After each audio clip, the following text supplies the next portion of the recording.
Hello and welcome to a fresh new episode of Gadget Nation with me, Adam Carruthers. Now, I'm situated here right in the center of KLCC for a very specially themed episode because it's very, very close to Hari Raya. So the idea of today's show is to show you some gifts and some ideas that are still affordable that you can give to your friends, families and loved ones. Now, the two themes to remember, of course, compact and entertainment on today's episode.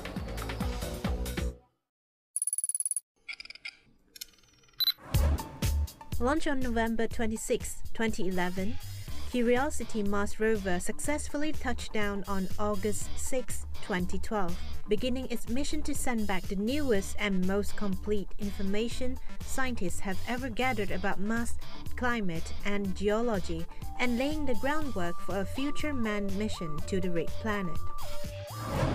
Amazon is entering the social gaming business, starting with the newly launched Living Classics, the fledgling studio's first Facebook game. The announcement of Living Classics, playable right now online, is also an announcement of Amazon Game Studios, the online retailer's foray into game development. Apple's new version of the iPhone and iPad software coming this fall will not include a preloaded application for Google's popular video website, YouTube. The YouTube application on iPhone and iPad was created by Apple's own developers using YouTube's Open Developers tool, resulted in a different YouTube experience on Apple's devices than the version on Android devices or web browsers. Google is reportedly working on a new YouTube application to be on the App Store. Quite often on the show, we take a look at a lot of DSLRs and especially mirrorless interchangeable lens cameras. So, you know what? Let's focus on something a little bit cheaper and something that we've kind of forgotten the charm of, the simple point-and-shoot compact camera that I'm holding. One from Samsung and one from Olympus. They're cheap, affordable, they can take pictures, and they make good gift ideas for Hari Raya.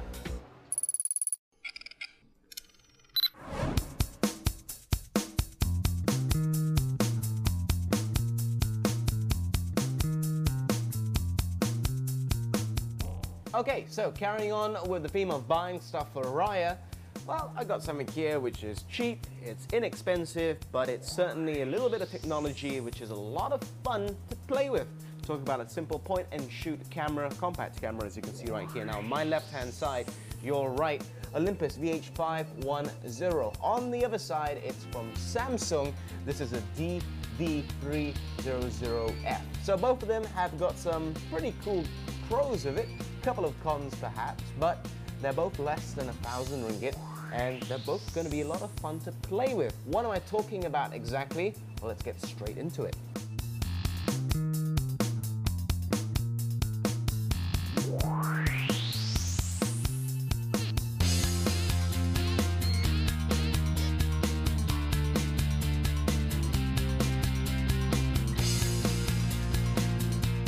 So why is it fun? All right, well, firstly, they are point-and-shoot, very compact cameras. Both of them are very light. They fit both into the palm of my hand, let's put it that way. So obviously, it's not going to be a big hindrance if you're going to put it into your bag, or simply put, you can leave it in your pocket and walk around. Now, they're both less than 1,000 ringgit. In fact, the Samsung here, which is slightly cheaper, it's a shade under 700 ringgit, and this one is over 800 ringgit. So it's not too expensive for a fun handheld camera. Now, one thing I have to point out, they're both got 3-inch screens on the back, which I can show you here just very, very briefly. But what's really cool about the Samsung is there's another screen on the front. So I'm going to turn it on. So we've seen it before. Now you can take your pictures and you can see exactly what you're looking at. That for me is really cool, and it blends in when it's not on, so like such. It doesn't look like there's anything there unless you look really closely, but at the moment it's on, you can quite obviously see it's quite sharp and it's quite clear. So already that's a little bit of fun to be had if you're going on holiday and you want to snap a picture, snap away just like that. Pretty cool, pretty cool. So let me just switch it off, otherwise it'll be a little bit distracting. Now, this one here is running on a CMOS sensor. This is the Olympus, by the way, in case you're wondering. It's a 12 megapixel CMOS sensor. This, however, is a CCD one, and it's 16.1 megapixels. There's a little bit of a difference right there, but they're both going to get the job done. I'm a firm believer, don't judge a camera by the megapixels, because you're not going to be printing out these huge billboards. And I think I say that for every single camera review I do. Well, if you are printing out a billboard, by all means, more megapixels better, but I don't think many of us are really going to do that, are we?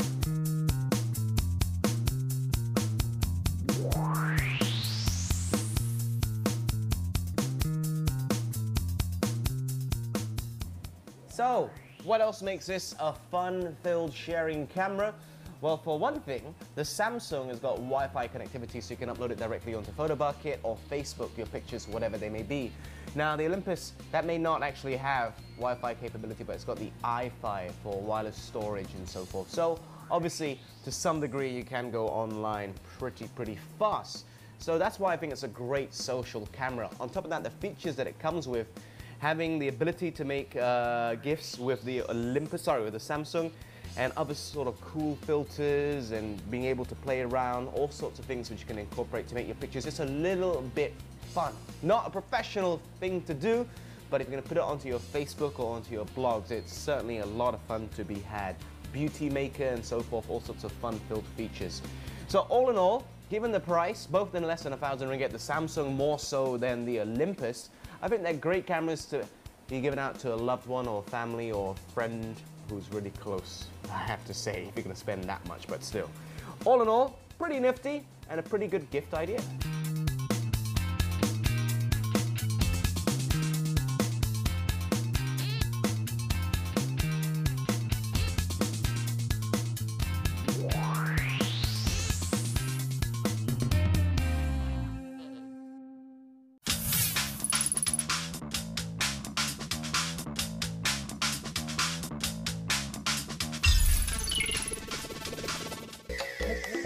With the advent of smart TVs and media players and so many other devices that you can use now, like your phone, we're branching further and further away from viewing awesome content like YouTube stuff on our computers and instead watching it elsewhere. Now, Apple have their own device for this sole reason. It's Apple TV. It's on its current generation, and it's even more compact, and it's even better. And also, it's cheap, and it could make for a very cool Hari Raya gift. Let's find out a little bit more.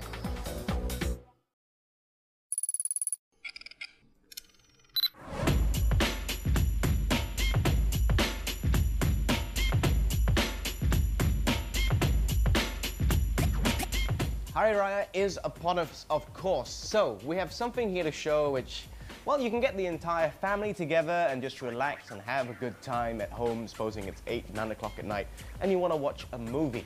Now, in the past on the show, we of course talked about media players. In fact, one of the very first episodes of Gadget Nation, we highlighted the Western digital media player, which is pretty nifty, pretty cool, but they've come quite a long way since then. So what we have here is something for all the Apple fans out there. It's really building up the Apple ecosystem, and with progression in terms of OS updates, it's come quite a long way, so I thought I should highlight a few things. Now, why am I bringing this to the forefront today? Simply because Apple have finally launched the iTunes Store in Malaysia, where you can actually get decent content on it. Before this, it was just the App Store. Now, the iTunes Store, you can rent movies. This is where this comes into play. Now, what I'm about to show you is actually a US account. So there's a couple of things which you can see here, which you cannot get in Malaysia, but who knows, maybe in the future you can. Now, firstly, just looking at the device, absolutely tiny, fits in the palm of your hand. Directly below it, it's the Western Digital one, which is, well, a bit bigger. And below that is the AC Ryan one, which is considered absolutely massive, maybe 4 or 5 times the size of Apple TV. Saying that, Apple TV, you can only stream stuff onto it. There's no storage. AC Ryan and so forth, you can store, you can put memory inside there up to 1 terabyte. So there's pros and cons there, which I'm going to show you now.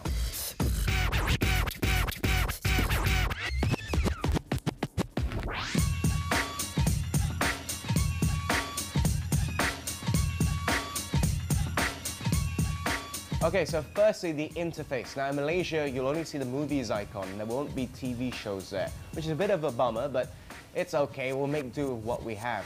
Firstly, you can browse around and see some of the other tools that Apple TV have put in. For example, when you see the trailers. Apple trailers, iTunes, it's very popular. A lot of people like to go there because it's very, very, very good quality. Now, any trailers that are there, you can view here as well. So as you browse through, you can see exactly what's happening, like the Man of Steel trailer, Total Recall, view what's popular, view what's in the cinema, etc. So it's pretty cool in that sense.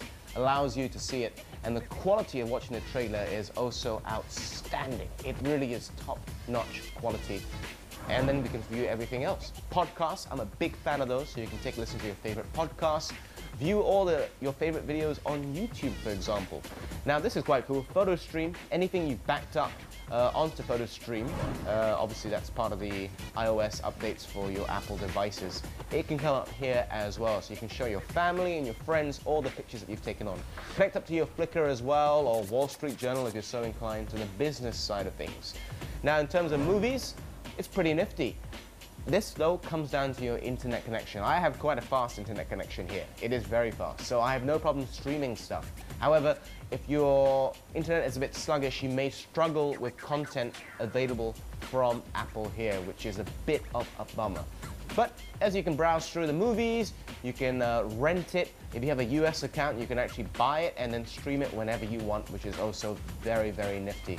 And like I said, in terms of streaming the content, it is actually very, very fast if your internet connection is good enough, let's put it that way. Same with the TV shows, you can buy a season, you can buy individual episodes, again, only if you have a US account.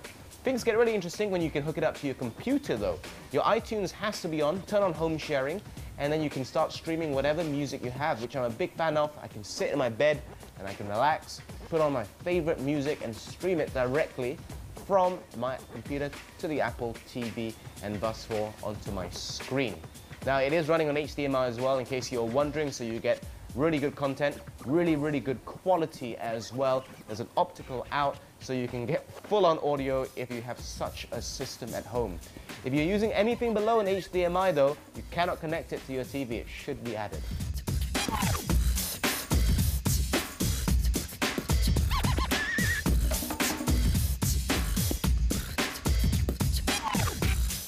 Now here comes the really, really fun part. Like I mentioned much early on, an ecosystem. Now everything I've shown you so far has been linked to what you can find on YouTube and the iTunes Store. Now this is where it gets really interesting. If all your devices are connected to the same Wi-Fi network, which I presume would be the case at home, now things get really interesting. For example, the remote that comes with Apple TV, it's really, really basic. I mean, it's got a menu, it's got some directional buttons, a select button, and pause and play. Now, if you have an iPhone or an iPad, download remote. You may already have remote because you can control your iTunes library, but you can also control your Apple TV. So it can be connected to the Apple TV and then you can start using it like such. That is pretty nifty as well. So, apart from that, from being able to control, you can also spring open your iPad and you can start using AirPlay. You can also use this on your Apple remote as well and on your iPhone. So it's pretty cool. You can mirror exactly what's on the screen with what's on here. There are also certain apps which are AirPlay enabled. By that I mean, instead of mirroring what's on there, you can start using the screen as your main screen, your TV screen, and this simply becomes the controls. For example, Real Racing 2 HD, it is AirPlay enabled, whereby the screen is now the actual game screen and this is now the control, so it's different to what you see. That's really, really nifty. Any other content that you have here, perhaps an app, you can start to AirPlay it onto your big screen. I'm a big fan of that. You can control everything from your iPad or your iPhone. You can use that as the main screen. That's where the whole ecosystem ties in. Just make sure it's all signed in under the same account and also signed into the same Wi-Fi network and you're good to go. That's where Apple TV stands out from all of the other competitors. All in all, what do I think of it? It is a great, great device. It's not too expensive. It's slightly under 350 ringgit, so you're not really breaking the bank to get it. I haven't even touched on the fact that I could use my Apple laptop, like this MacBook Pro here, and I can use that as an AirPlay-enabled device as well. Everything on the screen here comes up in crystal clear quality on the big screen. the stuff you can do with that is awesome in terms of presentations and so forth. If you're going out for a presentation, bring the Apple TV device along. You don't even need the laptop. You can have your presentation on your iPad, and you can scroll and control it here, and then whoever you're showing the presentation to, clients, bosses, whoever, it will come up on the big screen as it's all controlled on this. That is really, really cool in terms of a business aspect as well. However, if you're not an Apple user, well, it won't be too great for you. Let's try to put it that way. Everything is really enabled for an Apple ecosystem at home or at work. If you have a good connection, if you're using Apple devices, it really, really is a great device to have at home or at work. A solid 4 out of 5. If you're on Android, 0 out of 5.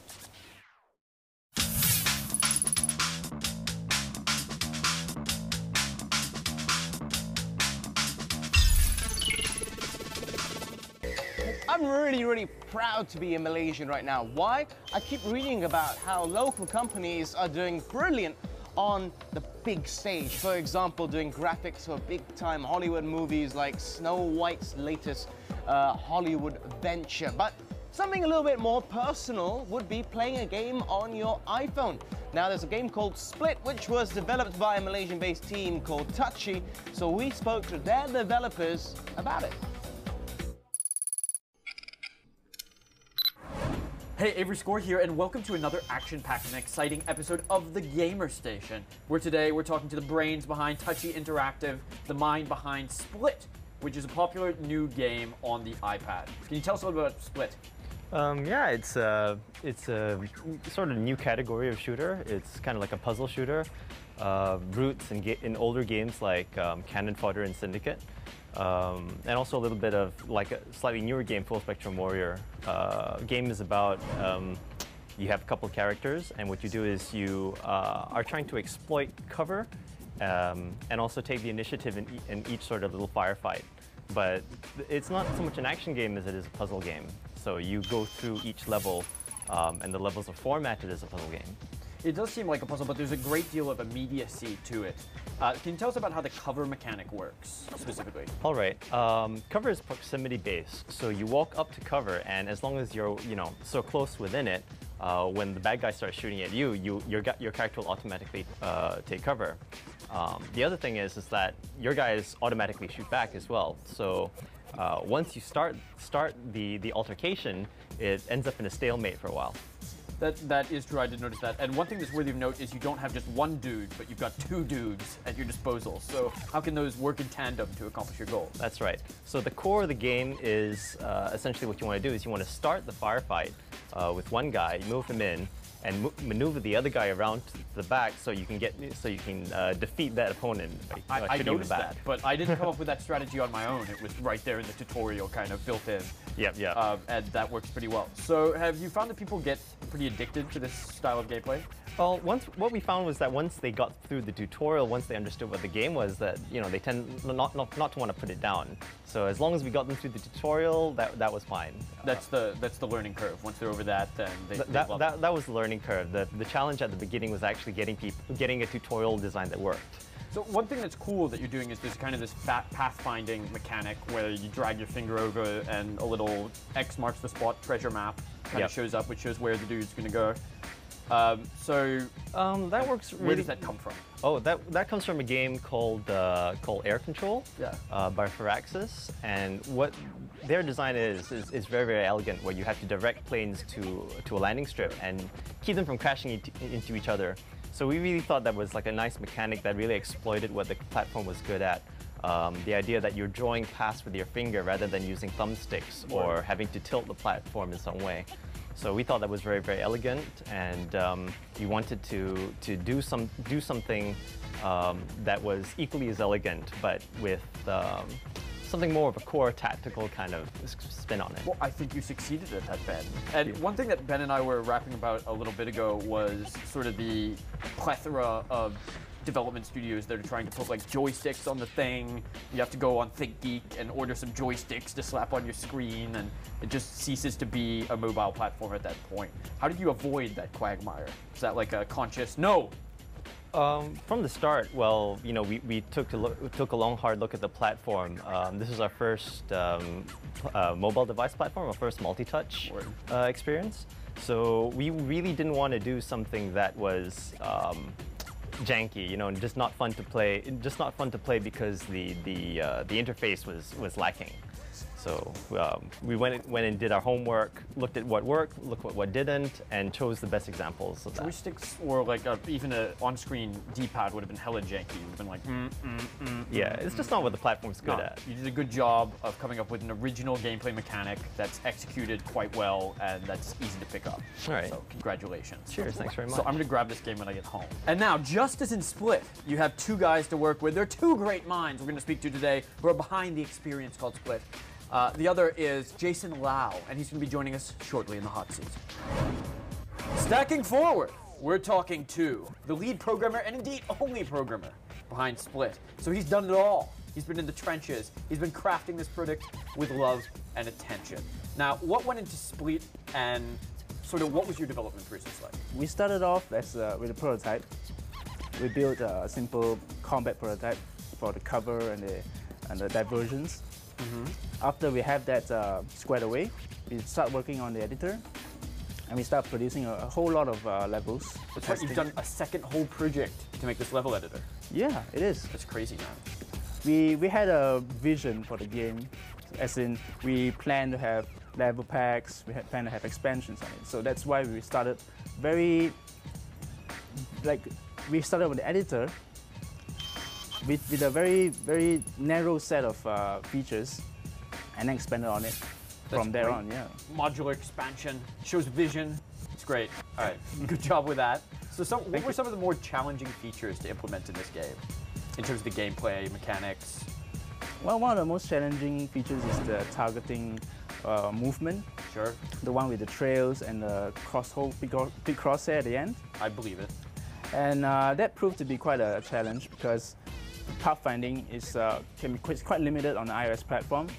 You need to cut a lot of corners, and most times it will not do what you expect it to do. And there's quite a lot of technical wizardry going on there. I'll bet. Looks pretty good, works quite well. So you made an interesting development choice to not do this in native Cocoa Touch, Objective-C, what have you. Actually doing it with the Unity framework. Can you tell us about that choice and what that meant for your development process? Well, the Unity framework provides us with a standardized tool set. We can have it do things that can easily be done without doing too much groundwork on Objective-C. Unity provides us with debugging tools, with documentation, well-written documentation, well-maintained documentation. And I love documentation. Good yes, log read. That helps. That really does help a developer like us who's just starting out.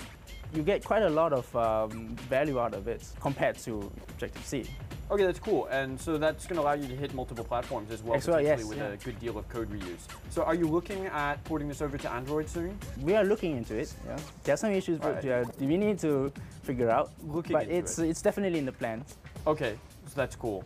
All right, well, we'll be looking forward to that. We'll be looking forward to more level packs thanks to your cool level editor. And I want to thank you, Jason, for being a part of this whole experience. Thank you. All right. That's about it for this week's episode of Gadget Nation. Big shout out to Surya KLCC for hosting us here today in their lovely setup here in the center court. Now you might be wondering, what do I have in my hands? Well, this is actually for next week's episode. Something from Acer, something from Samsung. You're gonna find out then. My name is Adam Carruthers. Find us on Facebook, on Twitter, on YouTube, everywhere. Till next time.